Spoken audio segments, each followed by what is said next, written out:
وكان من دعائه عليه السلام إذا عرضت له مهمة أو نزلت به ملمة وعند الكرب: اللهم صل على محمد وآل محمد. يا من تحل به عقد المكاره،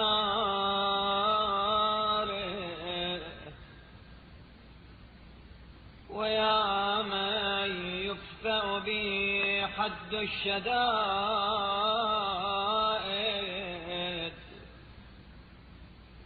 ويا من يلتمس منه المخرج إلى روح الفرج، ذلت لقدرتك الصعاب،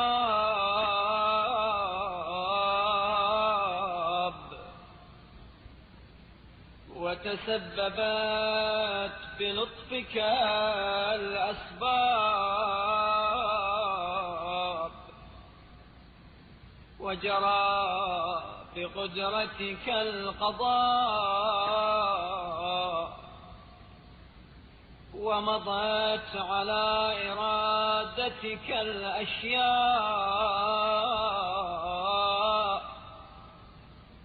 فهي بمشيتك دون قولك مؤتمرة، وبإرادتك دون نهيك منزجرة. أنت المدعو للمهمات، وأنت المفزع في الملمات، لا يندفع منها إلا ما دفعت، ولا ينكشف منها إلا ما كشف. अहम उमूर के सिलसिले में हजरत इमाम ज़ैनुल आबिदीन अलैहिस्सलाम की दुआ। शुरू नाम से अल्लाह के जो बड़ा मेहरबान निहायत रहम करने वाला है। ऐ वो जिसके जरिए मुसीबतों के बंधन खुल जाते हैं, ऐ वो जिसके बाइस सख्तियों की पहाड़ कुंद हो जाती है, ऐ वो जिससे तंगी और दुश्वारी से वसत व फराखी की आसाइश की तरफ निकाल ले जाने की इल्तिजा की जाती है। तू वो है कि तेरी कुदरत के आगे दुश्वारियां आसान हो गईं, तेरे लुत्फ से सिलसिला असबाब बरकरार रहा और तेरी कुदरत से क़ज़ा का निफाज हुआ, और तमाम चीजें तेरे इरादे के रुख पर गामजन हैं। वो बिन कहे तेरी मशीयत की पाबंद और बिन रोके खुद ही तेरे इरादे से रुकी हुई हैं। मुश्किलात में तुझे ही पुकारा जाता है और बलियात में तू ही जाए पनाह है। इनमें से कोई मुसीबत टल नहीं सकती मगर जिसे तू टाल दे, और कोई मुश्किल हल नहीं हो सकती मगर जिसे तू हल कर दे। वक़द नज़ल बी या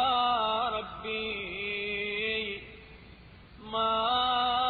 क़द तकअदनी थिक़लो वअलम बी मा क़द बहज़नी हम्लो وبقدرتك أوردته علي وبسلطانك وجهته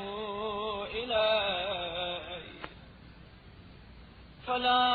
مصدر لما أوردت ولا صارف لما وجه ولا فاتحة لما أغلق ولا مغلق لما فتح ولا ميسر لما عسرت ولا ناصر لمن خذلت فصل على محمد وآله وافتح لي يا ربي باب الفرج بطولك واكسر عني سلطان الهم بحولك وأنلني حسن النظر فيما شكوت وأذقني حلاوة الصنع فيما سألت وهب لي من لدنك رحمة وفرجا هنيئا واجعل لي من عندك مخرجا وحيا ولا تشغلني بالاهتمام عن تعاهد فروضك